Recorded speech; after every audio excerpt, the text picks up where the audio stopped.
अहले गज़ा तो कामयाब हो चुके हैं, अल्हम्दुलिल्लाह। वो कामयाब हैं, वो तो अल्लाह की राह में और अल्लाह के लिए, अल्लाह के रसूल के लिए और अक्सा के लिए और इस्लाम की सरबुलंदी के लिए उन्होंने अपने आप को, अपने आबा व अजदाद को और अपने आने वाली नस्लों को वक्फ़ कर दिया है।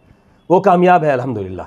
उनके बारे में मैं गमगीन नहीं हूँ, उनके बारे में अल्हम्दुलिल्लाह। और जो उनका नज़रिया अहले गज़ा का कि एक आदमी को हमने देखा है कि अपने मरे हुए बच्चे को आसमान की तरफ उठाकर ये कह रहा है कि अल्लाह तूने ये औलाद ले ली, मैं राज़ी हूँ तुझसे, मेरा खून ले ले तब भी मैं राज़ी हूँ, तो मेरी आल औलाद मज़ीद और ले ले, मेरे बीवी बच्चों को ले ले, सबको ले ले, तब भी मैं राज़ी हूँ। ए अल्लाह, क्या तू भी हमसे राज़ी है? बस हमारी कोशिश ये है कि तू हमसे राज़ी हो जा। मैं यही अहले गज़ा का पैगाम आपके नाज़रीन और सामीन को देना चाहता हूँ कि अल्हम्दुलिल्लाह वो लोग कामयाब हो गए। लेकिन जो गज़ा आपके साथ होने वाला है और जो गज़ा अरब वर्ल्ड के साथ होने वाला है, जो गज़ा यूरोपियन कंट्री के साथ होने वाला है, वो लोग अपनी खैर मनाएं।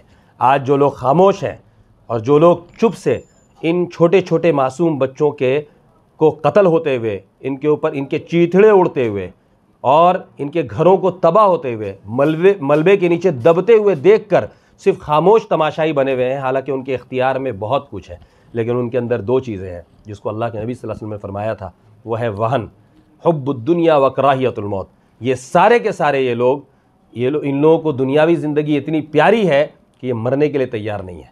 इनको मौत से इतनी नफ़रत है कि अल्लाह से मिलना नहीं चाहते। क्यों? क्योंकि इनके अमाल ऐसे ही हैं। इन्हें चाहिए कि ये होश के नाखून लें, अल्लाह की बारगाह में तौबा करें। अभी भी देर नहीं हुआ है, अभी भी आवाज़ उठाकर और अहले गज़ा के साथ सॉलिडरिटी के साथ खड़े होकर, और मैं ख़ास तौर से अरब आवाम को कहता हूँ कि वहाँ के हुक्मरान अगरचे बिक चुके हैं, वहाँ के हुक्मरान अगरचे वो मजबूर हैं। मजबूर कैसे हैं? उन्होंने अपनी ज़िंदगी को ऐसा बना लिया है, अपनी पॉलिसीज़ को ऐसा बना लिया कि वो मजबूर हो चुके हैं। वहाँ की आवाम को क्या हो गया है?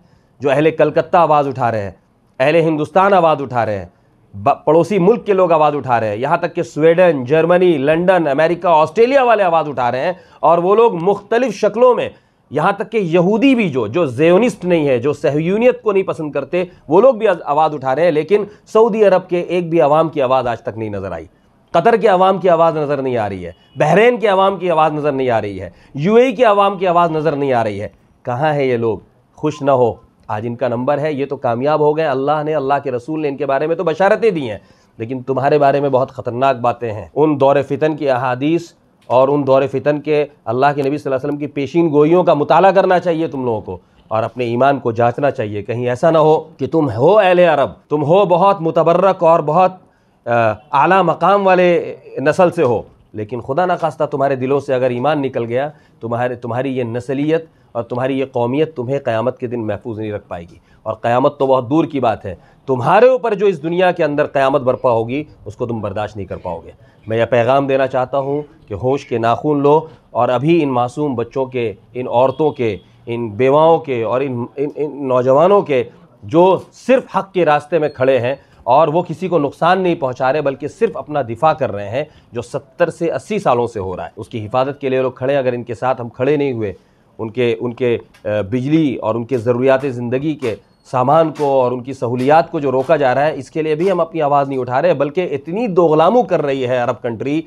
और मिस्र ने तो वो काम करके दिखाया है जो करबला के साथ जो है वो यजीद के साथियों ने किया था, वो काम करके दिखाया है जो मुनाफिकीन ने अल्लाह के नबी सल्लल्लाहु अलैहि वसल्लम के साथ किया था। ये वो काम करके दिखाया है इन लोगों ने जो खैबर और बनु नज़ीर और बनु कुरैज़ा की बस्ती वालों ने अल्लाह के नबी और सहाबा के साथ किया था, कि उन्हें खामोशी से मारने का काम और जासूसी का काम किया था, कि अपने खाने के गाड़ी और एम्बुलेंस के अंदर जो है अपने फ़ौजियों को और यहूदी फ़ौजियों को अंदर घुसवाया। कहाँ ये लोग क्या जवाब देंगे?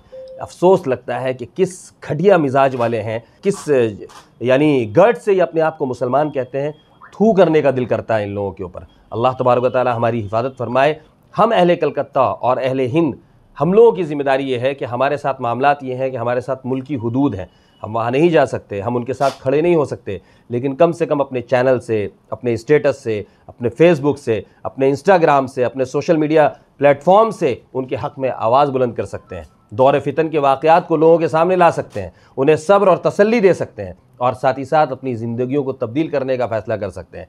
इसी के साथ ये है कि हम अहले फ़लस्तीन को अगर माली मुआवनत नहीं दे सकते तो जो इज़राइल प्रोडक्ट हैं उनका ख़ास तौर से बाइकॉट करना चाहिए। और ये बाइकॉट कोई ऐसी चीज़ नहीं है कि ये मौलवी मौलाना लोग बोल रहे हैं या आम आदमी लोग बोल रहे हैं। अल्लाह के नबी सल्लल्लाहु अलैहि वसल्लम के जंगी हरबों में से एक हरबा है ये। अल्लाह के नबी और सहाबा इकराम की ज़िंदगियों से माखूज़ है ये, जिसको उलमा इकराम फरमा रहे हैं। हमें चाहिए कि हम इजराइली प्रोडक्ट, इजराइली कपड़े, इजराइली खाने पीने और इजराइल को मुआवनत करने वाली जितनी भी तंजीमें, जितनी भी कंपनियां, जितनी भी कंट्री, उन सब की चीज़ों को अपनी ज़िंदगियों से बाहर निकाल कर फेंक दें और ख़ास तौर से हम अहले हिंद के सामान को इस्तेमाल करें और इंडियन प्रोडक्ट को। वी आर इंडियन और इंडिया हमेशा से मजलूमों के साथ, फ़लस्तीन के साथ खड़ा रहा है। हम इंडियन प्रोडक्ट को ताउन करें, उसको प्रमोट करें। इससे हमारी मुल्की माशी हालत भी इंशाअल्लाह मुस्तहकम होगी और साथ ही साथ दुश्मनों की कमर भी टूटेगी, जो यकीनन अहले गज़ा के ऊपर जुल्म कर रहे हैं। आहिस्ते आहिस्ते उनकी ताकत अगर बढ़ती रही तो वो फिर आगे भी बढ़ेंगे, दूसरी कंट्रियों में भी जाएंगे और पूरी दुनिया में ये फसाद मचाएंगे। अल्लाह तबारक व तआला हम लोगों को इन बातों पर अमल करने की तौफीक दे।